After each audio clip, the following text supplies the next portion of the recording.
Assalamualaikum warahmatullahi wabarakatuh. Selamat malam, salam sejahtera untuk kita semua. Semoga para pirsa dimanapun saja berada, sehat walafiat bersama orang-orang yang dicintai. Berjumpa lagi dengan saya, Sahzal Pahlawi, pada malam yang berbahagia ini, ya, untuk membacakan informasi-informasi terbaru, terupdate, guna menambah wawasan kita bersama. Saya kutip dari cnnindonesia.com dengan judul Gibran ngaku ditelepon Anies, diajak bertemu di Jakarta. Jakarta, CNN Indonesia. Wali Kota Solo Gibran Rakabuming Raka mengungkapkan Anies Baswedan menelpon dirinya pada Kamis 2 Februari pagi ini. Dia mengatakan Anies mengajaknya bertemu di Jakarta, sebab dalam agenda kegiatan di Solo pada Rabu 1 Februari, Anies tak sempat bertemu dengan Gibran. Bertemu di Solo belum. Beliau tadi malah mengajaknya ke Jakarta. Ketemu di Jakarta saja ya, kata Gibran di Balai Kota Solo dikutip dari Detik Jateng. Namun, Gibran mengatakan belum tahu kapan akan bertolak ke Jakarta untuk memenuhi ajakan Anies. Ia pun menuturkan dalam percakapan di telepon itu, Anies menceritakan kegiatan dengan para dalang di Sukoharjo. Menurut Gibran, kegiatan Anies kemarin merupakan acara privat. Beliau kemarin ingin privat ke Ki Anom. Beliau kan memang pembina dari dalang sejak 2015 katanya. Saat ditanya soal obrolan lainnya, Gibran enggan memberitahu. Ia hanya menyebut Anies sekaligus berpamitan kepada dirinya. Pamitan, ya obrolan rahasia ucapnya. Ya. Jadi, para pemirsa dimanapun saja berada, tahukah Anda siapa Gibran? Gibran adalah anaknya Pak Jokowi. Siapa Pak Jokowi? Pak Jokowi adalah Presiden Republik Indonesia. Siapa yang mengajak Gibran bertemu? Anies Baswedan. Siapa Anies Baswedan? Anies Baswedan adalah Gubernur DKI Jakarta, di mana Anies Baswedan pada hari ini dipersepsikan oleh publik ya sebagai antitesa dari Presiden Joko Widodo, ya, sebagai oposan dari Joko Widodo. Ya. Bagaimana para pendukung Pak Jokowi begitu membenci Anies Baswedan. Begitu juga dengan pendukungnya Anies Baswedan, mohon maaf sangat membenci Pak Jokowi. Sehingga Pak Jokowi mungkin satu-satunya presiden yang haternya paling banyak kalau dibandingkan dengan kalau kita membandingkan dengan kondisi bagaimana di masa Pak SBY misalnya. Memang ada oposisi dari Pak SBY pada saat itu. Akan tapi yang sampai Pak Jokowi itu dipitnah sebagai komunis, memiliki ijazah palsu, terus dan antek Cina dan sebagainya. Hal ini tidak semasif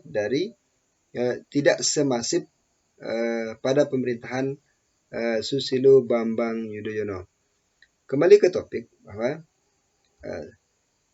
Anies merupakan oposisi dari Pak Jokowi.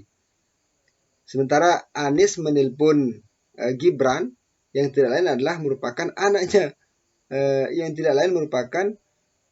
anaknya Pak Jokowi. Ya, kok bisa Pak Anies dianggap sebagai lawan dari Pak Jokowi mengajak anaknya Pak Jokowi untuk bertemu? Mungkin nggak si Gibran ini, wali kota Solo, tidak memberitahukan bapaknya sebelum bertemu dengan Anies Baswedan. Sekarang ditelepon, dulu pernah bertemu juga di Solo. Pak Anies datang ke Solo bertemu dengan Gibran. Ya. Yang saya mau sampaikan adalah jangan baper dalam berpolitik. Para pendukung Anies jangan terlalu benci kepada Pak Jokowi.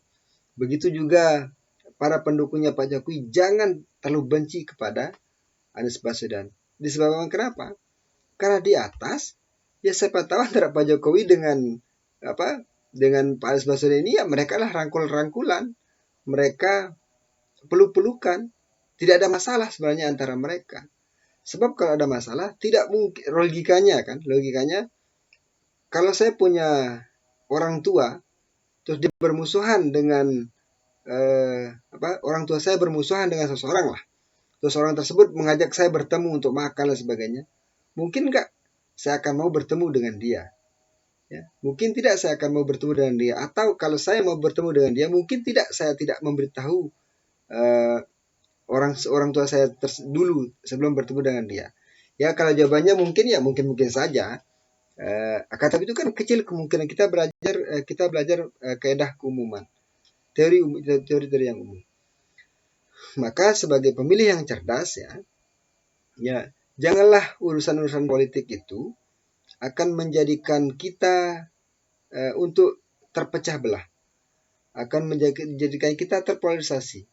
Kita sudah jotos-jotosan di bawah, tapi ya tokoh-tokoh yang kita dukung di atas itu mereka justru rangkul-rangkulan, peluk-pelukan. Dan faktanya sudah ada. Siapa? Prabowo Subianto. Bagaimana umat Islam, anggaplah umat Islam atau rakyat Indonesia terpecah belah di Pilpres 2019, hampir bisa dibilang hancur ya sampai sekarang. Padahal Pak Prabowo sudah antara Prabowo dengan Jokowi itu bisa dibilang adu jotos-jotosan, mereka tidak hanya saling pukul ya. Hanya tidak saling pukul saja mereka itu. Ya, di Pilpres 2024 di Pilpres 2009 di 2009. Tapi ujung-ujungnya Pak Prabowo, ayo gabung bersama saya di pemerintahan kita. Sementara kita yang sebagai rakyat, anggaplah kita sebagai rakyat ini yang terpecah dengan gara-gara politik ini, ya, hanya dapat apa yang kita dapat? Tidak ada kan? Nah, maka tugas dari tokoh-tokoh politik kita ya, para tokoh-tokoh bangsa ini untuk menghadirkan kesejukan di tengah rakyat. Memang mereka bersaing untuk mendapatkan jabatan. Memang mereka bersaing untuk mendapatkan posisi agar mereka bisa menjadi presiden, menjadi menteri, menjadi anggota legislatif. Ya. Tapi hendaknya menggunakan cara-cara yang teduh, cara yang bagus sehingga kebinekaan ya, Bhinneka Tunggal Ika yang menjadi prinsip negara kita ya, yang menjadi filosofi dari bangsa Indonesia ya. Bersatu dalam keragaman ya, itu tetap terjaga. Pesan saya kepada kita semua ya, kalau memang Anda tidak memilih Jokowi, ya silahkan saja. Anda tidak memilih Anies Baswedan, silahkan saja. Anda tidak memilih Prabowo, silahkan saja. Anda tidak memilih Anda tidak memilih Ganjar Pranowo, silahkan saja. Tapi cukup sampai di sana, jangan sampai akan merusak tali silaturahmi. Mengapa hal tersebut bisa terjadi? Ya mungkin karena penduduk Indonesia masih belum cerdas ya. Kalau katanya Rocky Gerung, IQ rakyat Indonesia itu hanya berada pada level 70. Yang dimana yang IQ yang normal itu adalah di atas 100. Itu kata Rocky Gerung. Nah, sehingga tidak heran kenapa rakyat Indonesia, rakyat kita ya, warga kita itu begitu cepat tersulut emosinya. Begitu cepat tersulut emosinya, begitu cepat percaya terhadap hal-hal yang belum pasti kebenarannya. Ya. Sangat cepat baperan. Ya. Mengapa hal tersebut bisa terjadi? Salah satunya ya literasi yang kurang. Mengapa literasi yang kurang? Ya mungkin bisa jadi pemerintah belum mampu menghadirkan literasi yang baik bagi rakyat Indonesia. Ya. Maka dari saya sampaikan bahwa sekarang Anies Baswedan akan bertemu dengan Gibran Rakabuming di Jakarta. Kedua tokoh ini inilah contoh yang baik ya, contoh yang baik yang seharusnya kalau pemimpin bisa bertemu ya, yang dianggap bermusuhan bisa bertemu, kenapa tidak antara pendukung si A dengan pendukung si B bisa bertemu, bisa rangkul-rangkulan, sehingga ya kontestasi politik adalah sebuah kontestasi biasa. Jangan sampai akan merusak sesuatu yang besar misalnya. Apa sesuatu yang besar itu? Ya persaudaraan, silaturahmi, ya, dan sebagainya. Sekian, Assalamualaikum warahmatullahi wabarakatuh.